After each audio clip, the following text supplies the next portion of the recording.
JJ the CPA here. Hope you're doing well. So tax update, we've got a number of things that are going on. Just going to mention to you that soon you will be able to get continuing professional education from me, JJ the CPA, that I write and put together. I anticipate that for October of 2021.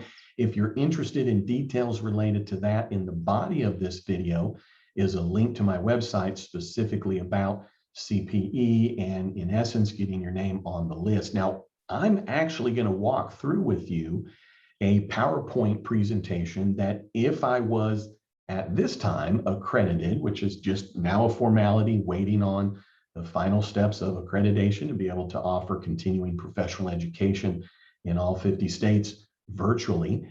This would give you a flavor of that, regardless if you want CPE or not. Here comes a tax update for you. Today is August 19th, sliding right into the 20th. And there is a number of things that is rocking and rolling. So I'm going to go ahead and share my screen here, which is a PowerPoint. And bottom line here is that if you have not subscribed to my YouTube channel, then I would love it if you would. I have, for those that aren't familiar, over 28 years of experience, all in tax. I've had my own practice over 24 years. I traveled around the country in the 2 years before the pandemic, 50 cities, talking to CPAs all around the nation.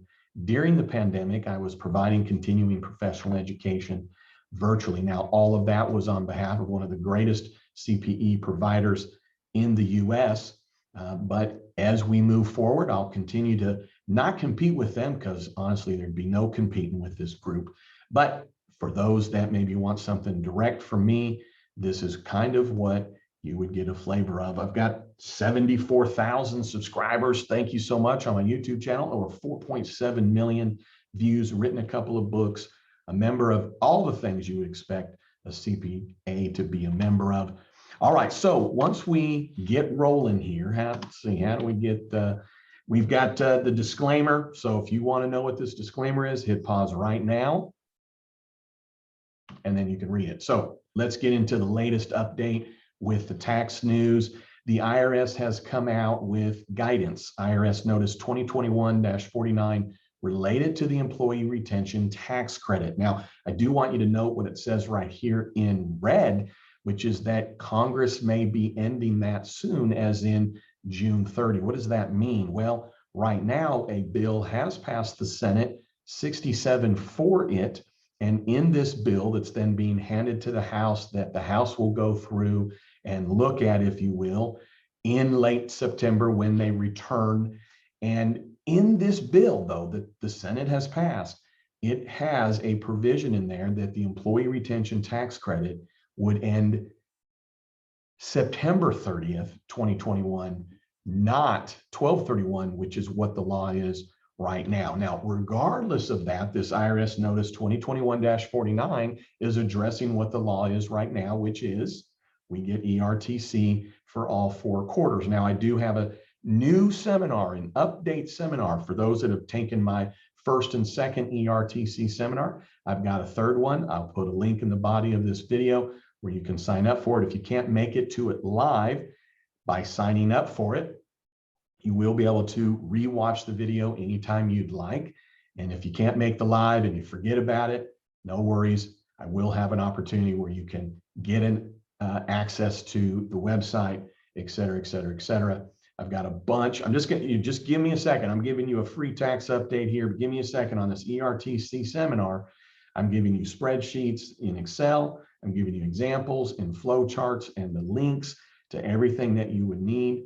And the seminar will be 3 hours long. I'll have a new PowerPoint, updated PowerPoint, all fresh, that will go along with this update, this seminar. And then I would be pleased if I would be able to provide it as CPE, but I will not be on this next part 3 of the ERTC because I'm still waiting on my accreditation. Okay, commercial over, commercial over. The thing to note here is that when we're talking about this new IRS notice that just came out, and it's talking about 3rd and 4th quarter, really it's what we would expected. But what we're seeing in this is a lot of clarifications some expansion of definitions such as recovery startup businesses, modifying the definition of qualified wages for severely financially distressed employers, which somewhat comes into play in some obscure spots. But nonetheless, we're finding that there is more clarifications. And the one that you're probably wanting to know is what it addresses in this very new IRS Notice 21-49. And yes, I'm going to give you a link to that IRS notice in the body of this video, but it does address very specifically on whether or not owners and their spouses are able to be included in the employee retention tax credit. They definitely provided more information. They didn't change any stance, if you will.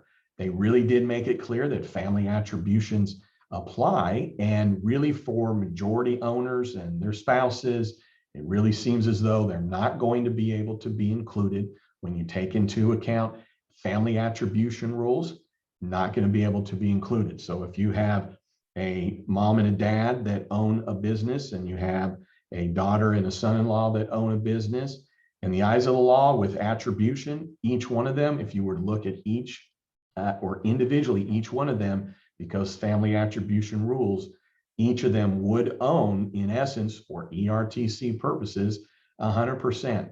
What that means is that the husband affects the wife, the son-in-law affects the wife of the daughter of the family members, all that crisscross, right?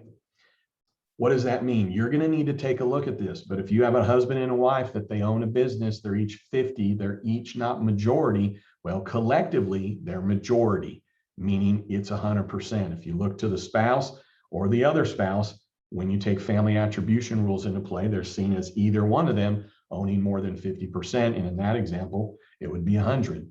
If you have that one of the spouses owns 51% and the other spouse owns 49%, well, it doesn't matter. When you look at the one spouse for these purposes, it's as though they own 100% in determining if they qualify. You look to the other spouse that owns 49. Well, that spouse that has the other spouse that's a 51% owner, well, for these purposes, they're seen as a majority owner, meaning family attribution rules put them at 100%.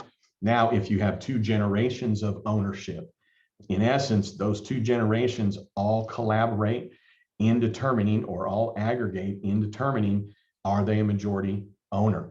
Okay, clear as mud? Well, you need to go to my ERTC seminar. I'm going to go into this at length, and I'm not trying to leave a carrot out there for you, so to speak. What I'm telling you is that there's great information in there, but you're not going to find a line item that says yes or no. It's going to give you more circumstances. But for my clients, we did not take the employee retention tax credit on the owners. I think that is very clear. And what I've read, that I made the right position. I don't know of one client that we did not include the owners when we originally did, that I now feel we would be going back to then include the owners.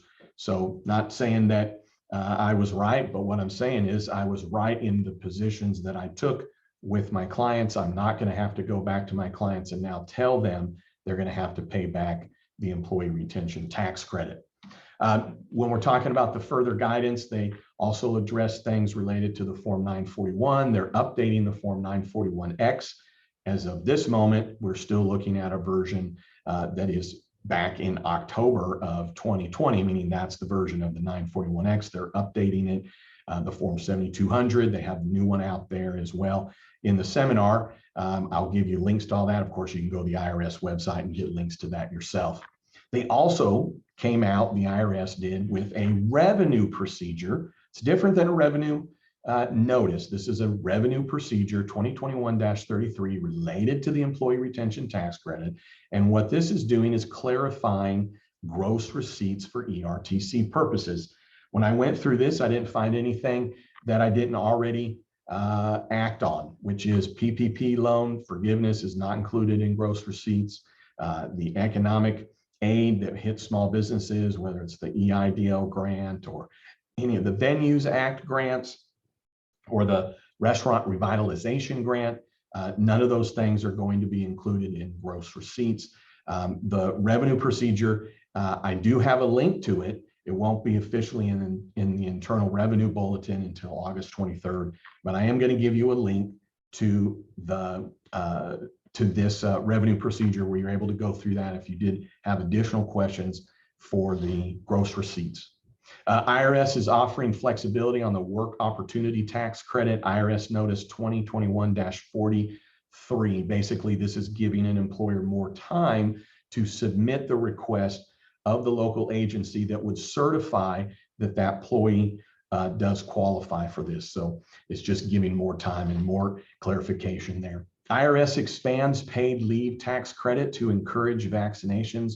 What this means is that out of the Family First Coronavirus Response Act that came into play in March of 2020, there are provisions, of course, that when the employer is paying the employee and the employee's not there, the employee can qualify for tax credits. Now, without getting in the weeds all on that, what I am going to let you know is that if you have an employer that lets their employee off to go and get vaccinated for the COVID-19, then the time that they're gone, that the employer pays them, that employer can be eligible for this tax credit. This is a payroll tax credit, and basically now it's just expanding the qualified wages that can be included in determining the family and sick leave payroll tax credits. The IRS clarifies the ADS recovery period for rental property. I'll be brief on this, but Revenue Procedure 21-28 basically addresses that alternative depreciation that is in play for those that elected under Code Section 163J to use that method for the purposes of 163J. So if you don't know what 163J is, this really isn't going to apply to you. If you didn't have any changes to residential rental property depreciation because of 163J, this isn't really going to apply to you. But at the end of the day, be aware that there's a revenue procedure out related to this. The AICPA, so that's the American Institute of CPAs, asked the IRS for safe harbor tax relief for inventory liquidations. We know businesses are closing or they're having to sell out. And so that's causing there to be a number of issues related to that. So looking for some clarification related to that. IRS to scrutinize the EIN holders information. What is that? Well, the EIN is the employee identification number, right? So the thing to note is that until last fall, when you went online, if you did, at the IRS website and you applied for a employer identification number, an EIN, FEIN, all the same thing, up until last fall, you could apply for it either under the Social Security number of the responsible party, typically the owner, or if an entity was being created that was going to be 100% owned by another entity. It used to be that the entity owning the new entity could apply for an EIN not using anybody's Social Security number, meaning the EIN of the existing business was then used as the responsible party to get a new EIN for a new business that it owned 100% of. Obviously, I'm not addressing that to say that is something new. What I'm addressing here is that this is now the IRS going to the next step, because last fall, only a Social Security number can be used as the responsible party. An entity can own another entity, but an entity can't be the responsible party in getting an EIN. So the thing to note is that the IRS is sending out notices related to this to verify the responsible party's information.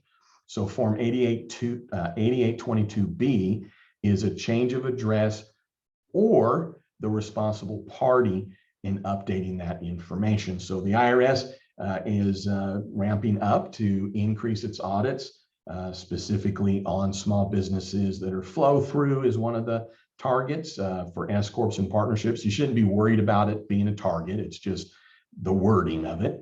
But at the end of the day, they're wanting to make sure they've got their ducks in order, if you will, and making sure that they have accurate information. What's interesting here, though, is that a tax return is filed each year. A tax return has that business address. It indicates who the responsible party is signing it, but this is different for the responsible party of the EIN, if you will. So just be aware of that, and especially if you get an IRS notice.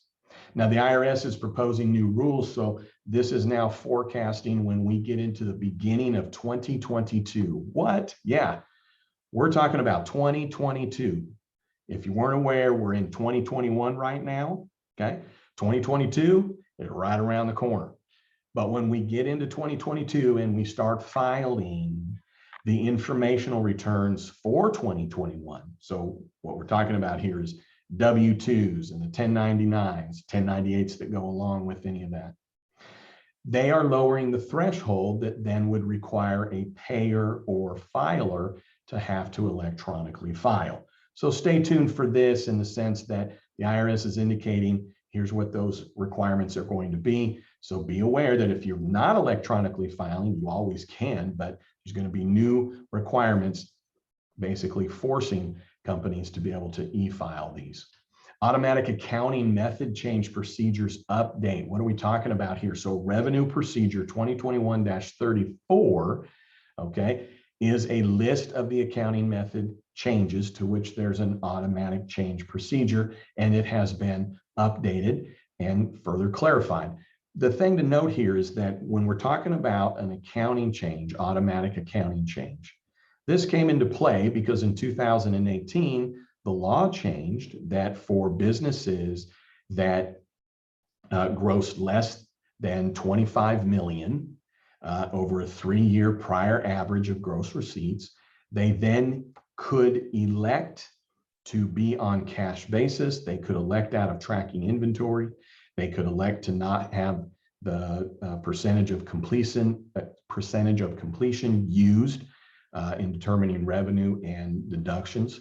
And before that, it was 10 million. So as you can know that this is a huge difference, meaning before 2018, if you were above 10 million, you had to be accrual. If you're above 10 million, you had to track inventory. If you're above 10 million, you had to do percentage of completion and contractors. Now, of course, this is all very general. We could go into a lot of finite detail. This is very general information. But now that is 25 million in 2018, in 2019, and 2020, it actually went up to 26 million, meaning if you're under that threshold, this could be good news. Going from accrual to cash or being able to not have to track inventory. So there's little minutiae to that, but the IRS is saying, hey, listen, we know you're going to have an accounting change. Here's the ones that are automatic, meaning you can just go ahead and do it. You don't have to wait for IRS's consent. They are indicating, though, here's the ones that you still need to file a Form 3115. The Form 3115 is what you file and tell the IRS specifically, separately from filing your return, here's what the changes are that we made. I will note to you that there are some automatic changes that don't require not only the IRS's consent, but they don't actually require a Form 3115 to be filed. However, don't be lazy on this. File the Form 3115 because that, in essence, starts the statute of limitations to run on whatever change that you made. So even if it's automatic and you don't need IRS's consent, you don't have to file 3115 and go ahead and make the accounting change, you haven't, in essence, really notified the IRS that it was done. And therefore, if you didn't file a Form 3115, statute of limitations wouldn't run. So check out Revenue Procedure 2021-34. Again, this is a tax update. This is not to deep dive, as you can tell, on any one of these subjects, just to make you aware of it. States boost the earned income tax credits for pandemic relief, not employee retention tax credit. We're talking about the earned income tax credit. So a number of states are now offering that or are expanding. We know that a number of people in 2020 that maybe never qualified for earned income tax credits were then qualifying. And basically with the earned income tax credit, if you have somebody and they have minors and they're not making over, in essence, a certain dollar amount, kind of not making above the poverty line plus some, then this is a tax credit that the taxpayer receives, and it is actually refundable. Now, states, in essence, are either following suit on this and introducing it or expanding it. So just be aware, possibly in your state, it could be something that's now coming into play or expanding. We know the IRS began distributing monthly child tax payments in July. They should have, those that are receiving it should have then also received by now their payment in August. One of the things I want you to note, thanks to Chris, the CPA, who is a great supporter of helping people at large, her clients, helping me, helping my channel, getting good information. But I was recently doing a private seminar to group 51, and Chris had asked, what if somebody is getting these monthly checks, but they don't want to get them, they want to put them off? So the first thing I want to make sure everybody knows is that these monthly child tax credit payments is not another stimulus payment. Basically, you have the child tax credit that if you have had children in the past, you know you get a child tax credit in most circumstances. Of course, they phase out, etc. But the child tax credit, two things have happened. One, it has increased, and on the increase for 5 and under, it's now $3,600. It used to be $2,000. For 2021, it's $3,600. Now, for over 5 years old up to 18, it's $3,000. Used to be $2,000 and only up to age 17. So the thing to note is that the tax credit has gone up, and even more so for 5 and under.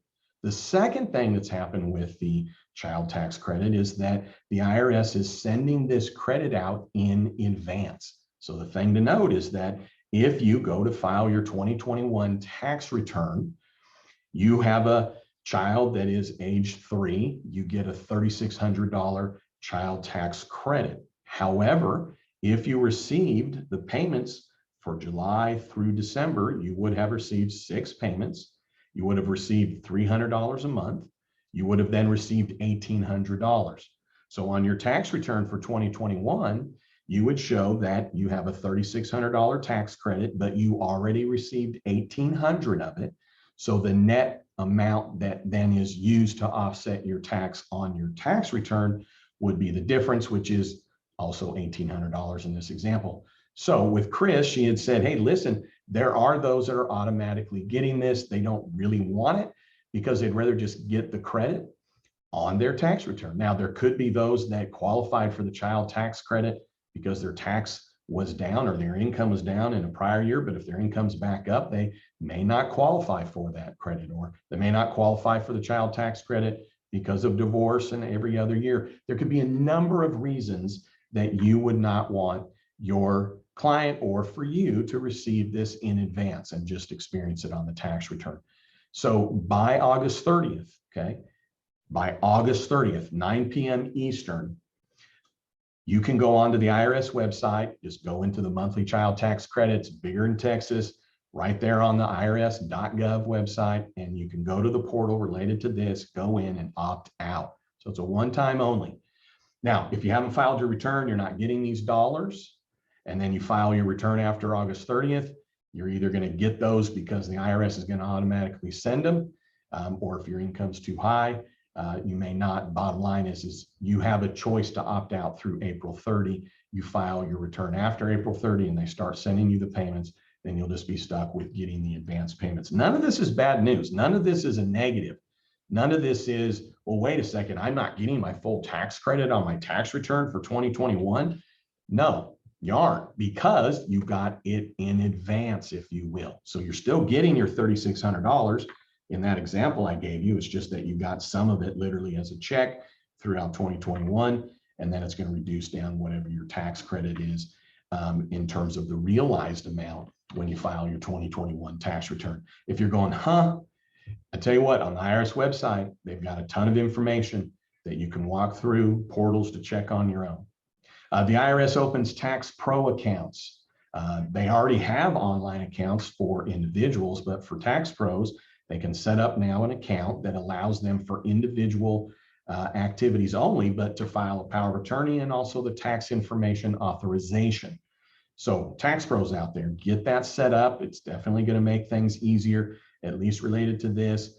2 items. They are going to expand what can be done on that, but I think this is great news. On the IRS website, when you go to set this up or when you're looking into it, here are the steps to go about that. One of the benefits is that when you have a Tax Pro account, when you then want a power of attorney to be filed with the IRS, you go into your portal, you set it up, you put in all the information, and then you tell the IRS, okay, now the client needs to authorize it. So then the client's able to authorize that, go into their portal. So it's important also that our clients be setting up portals. When the client has a portal, if you will, an online account, or the taxpayer, right? They're able to access their tax records, see what's getting reported in their Social Security number, set up payment plans or view payments or double check payments are received. They can opt out of paper notices. They can update their profile, et cetera, et cetera, et cetera. But also anything that the Tax Pro puts in for the taxpayer to approve, that's the easiest way to go about it. SALT relief keeps popping up. What is SALT? The state and local tax. What are we talking about here? Well, for those that itemize their deductions, the state and local tax is limited to $10,000 on your itemized deductions. That's the Schedule A. That's where you would deduct real estate taxes, income taxes. If not those, you can do sales tax, your mortgage interest, and charitable contributions, your medical. So those are where the itemized deductions are listed. But we have a limitation of $10,000. So if you have more than $10,000 of real estate and state income tax, if you have more than 10 grand, you're only going to be able to deduct up to $10,000. Now, I've talked about this in the past, but it really has been on the table a lot for the Democrats. I'm not trying to get political, but the Democrats have really been for doing away with this SALT limitation.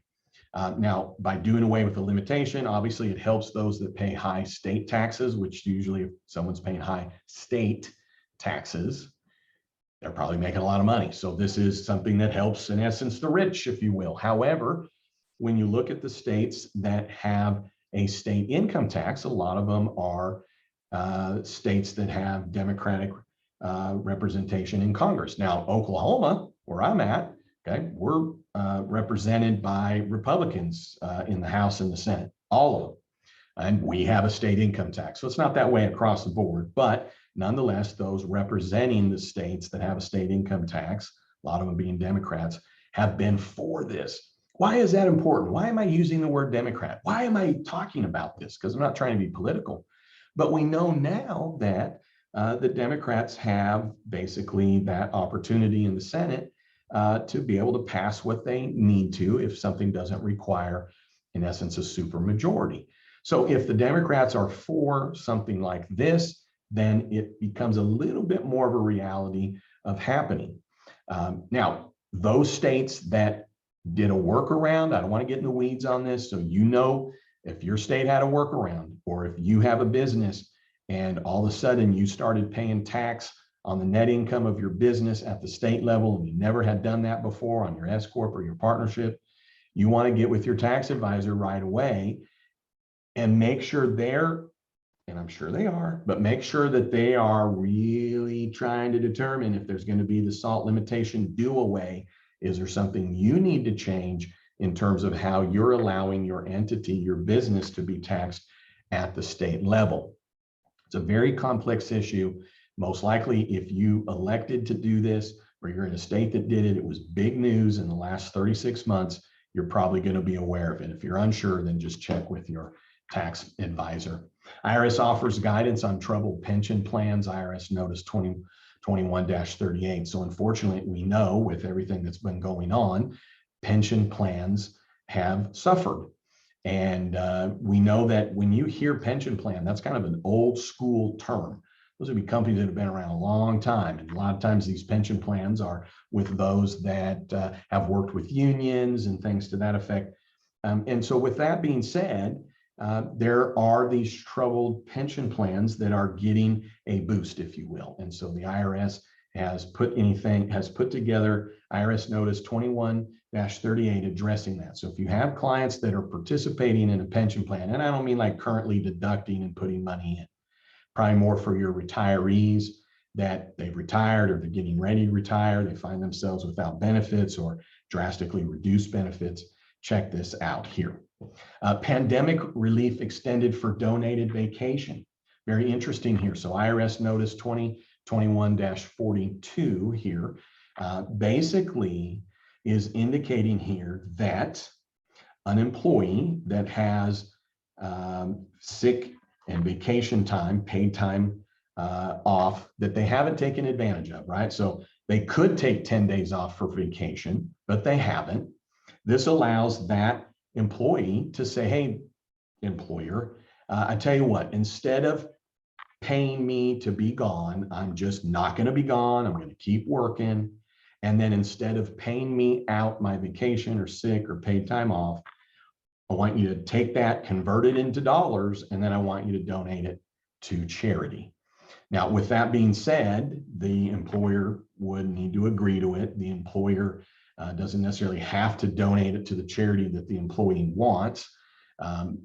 All that aside, the employee, though, does not have to take that into income. Normally, that's not the case. Normally, you cannot gift away income. You can't just say, hey, I'm due this by my employer, but I'm going to say, hey, employer, don't pay me, pay this other entity, pay this charity. It would be income to that employee. And then if something was paid to a charity, the employee would get the deduction.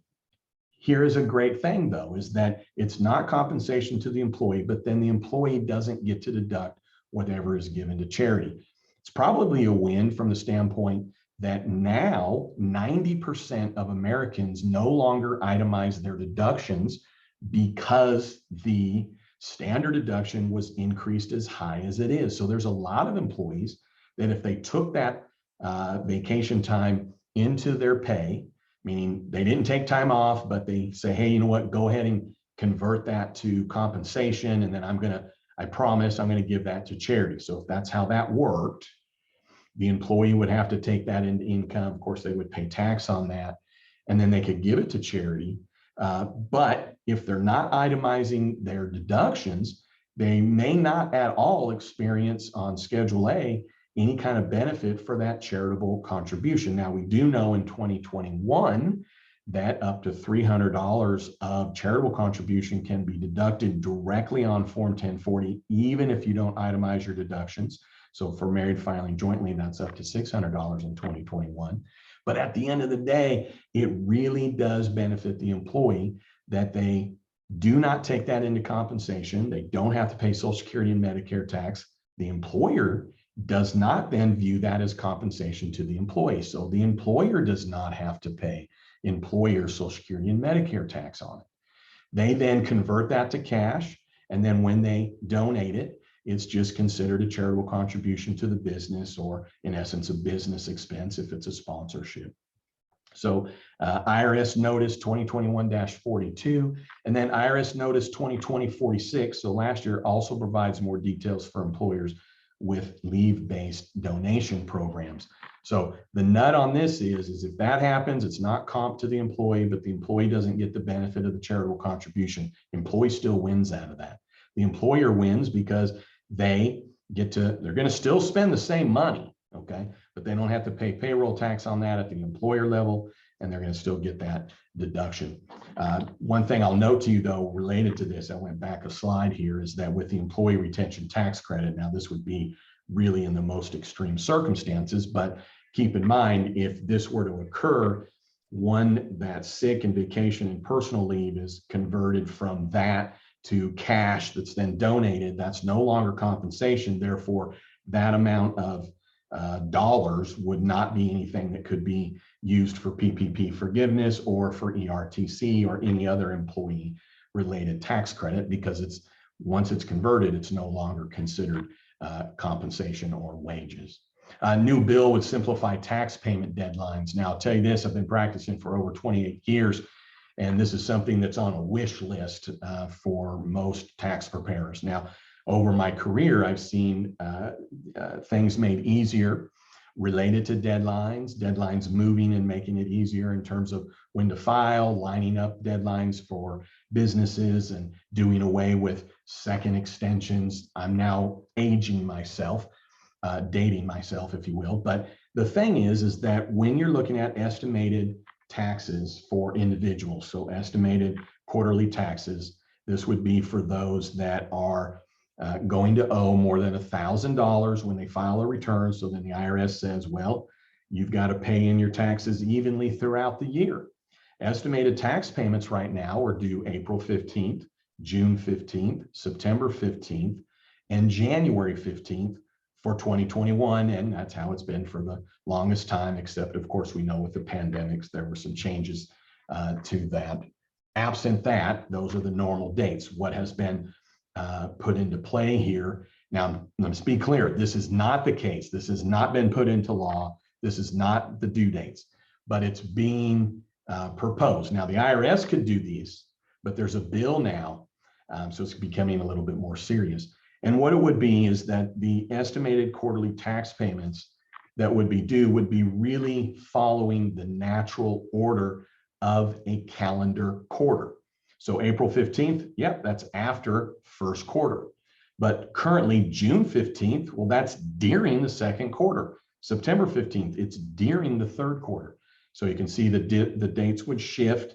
And in essence, where it would really help is that the tax would be more in line with the quarter. High courts reject state challenges to work from home taxes. So the US Supreme Court rejected New Hampshire's challenge to Massachusetts' practice of taxing people who once worked in that state but started telecommuting from elsewhere during the pandemic. So what does this mean? Well, New Jersey, okay, has more than 400,000 residents before the pandemic that commuted and had jobs in New York City. So you have someone that lives in New Jersey, they work in New York City. When the pandemic hit, now you have people that they live in New Jersey, they're working in New Jersey in their home, but they're working for a business that's in New York City.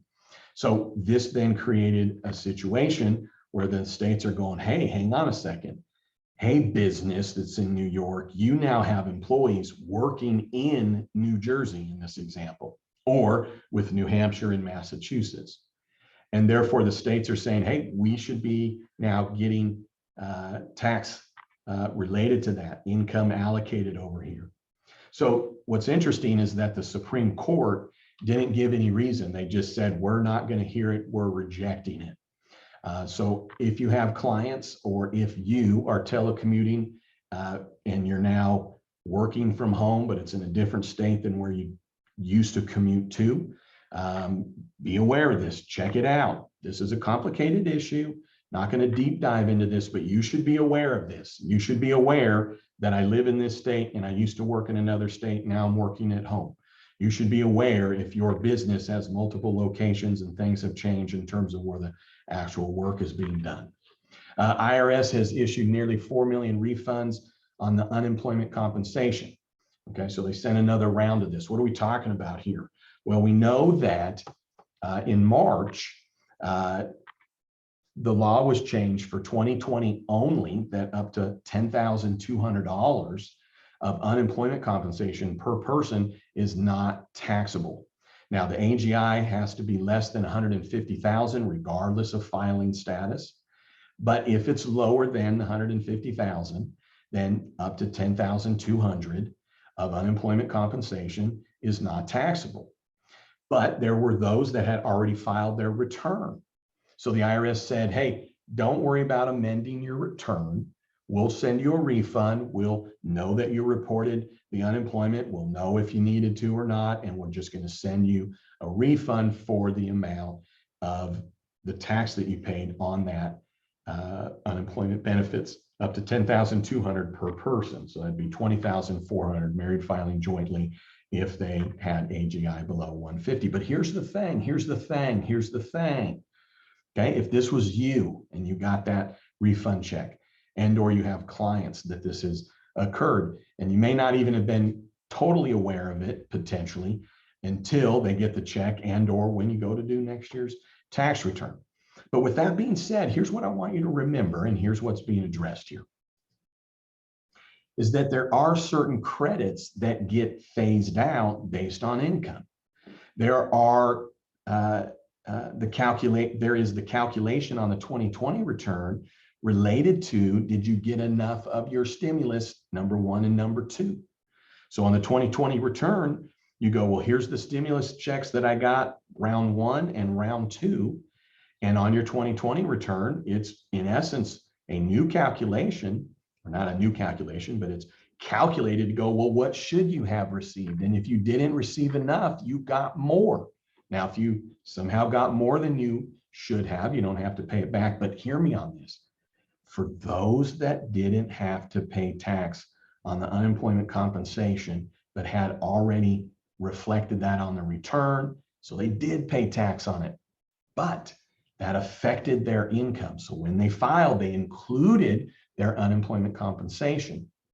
If later the IRS sends a refund, all they're doing is saying, okay, that's not taxable, therefore here's your refund. The IRS is not recalculating the tax return. And when a return now has less income and AGI changes and taxable income changes, that potentially can change what someone qualifies for you name it type tax credits. So we know tax credits are affected for child tax credit. Now that's pretty high on the income. We know it's affected for getting educational tax credits, which is not as high. We know that student loan interest has a phase out, which related to that deduction. The tuition deduction has a phase out based on income. Now, it's probably a few that it applies to, but then also we know that based on your income, determine what you got for your stimulus one and stimulus two. So 10,200, that's a lot per person. 20,400 married filing jointly, if unfortunately both taxpayers got that. So here's the thing, when you get the money back, it wasn't a recalculation of the return. It was simply this that was reported up to 10,200 per person isn't taxable. So on that alone, here's the refund, here's your money back related to that, but not a full recalculation to determine if more money is due. And so if you're gonna go and now do the recalculation, you would file a form 1040X. Let me be clear. You don't file a 1040X if the IRS has sent you a refund related to the unemployment compensation that you reported before the law change. You would be filing a form 1040X to indicate the other changes that were positively affected in the tax return because there was less income reported on it. IRS chief asked Congress for authority to get cryptocurrency data. So we know that this is a hot topic in 2020 on Form 1040. You have to indicate if you've been involved in cryptocurrency as, doesn't matter if you sold it, bought it, or held it, they want to know that. Meaning you could have got into cryptocurrency in 2018 and did nothing with it. On your 2020 return, they want to know, do you have investment monies? If you have in cryptocurrency, you have to indicate yes. If you sold, if you bought, yes. Now with cryptocurrency, the thing for you to know is that that has tax ramifications. I'm not going to get into it in this video here, but if you're in cryptocurrency, make sure at a minimum that that box is being checked on your Form 1040. In 2019, the box to be checked was on Schedule 1. Now it's on Form 1040.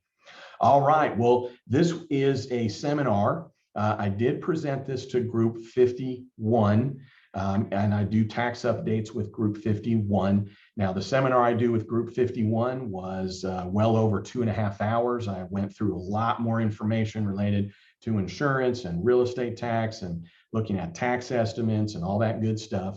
But so this was a segment of Group 51. Doesn't matter what Group 51 is for you for now. I'm going to reopen it in December if we have any spots available. I'm also going to open up a Group 100 in 2022, and then I'll be offering continuing professional education once I get my certification or accreditation. And at this point, it's literally a formality of time. But I want to say thank you for joining me. If you haven't subscribed to my YouTube channel and you made it to here, come on. I provided some good value, some good information, maybe entertained you a little bit. Would love it if you'd subscribe. I'd really appreciate that. Check out my employee retention tax credit seminar. check out the links that I had indicated to you that are in the body of this video. All right, hey, let me stop sharing on this. All right, hey, thanks for tuning in. I'd love it if you'd subscribe, and then don't you ever forget, you've never met a CPA quite like me. All right, have a great one. I really appreciate you.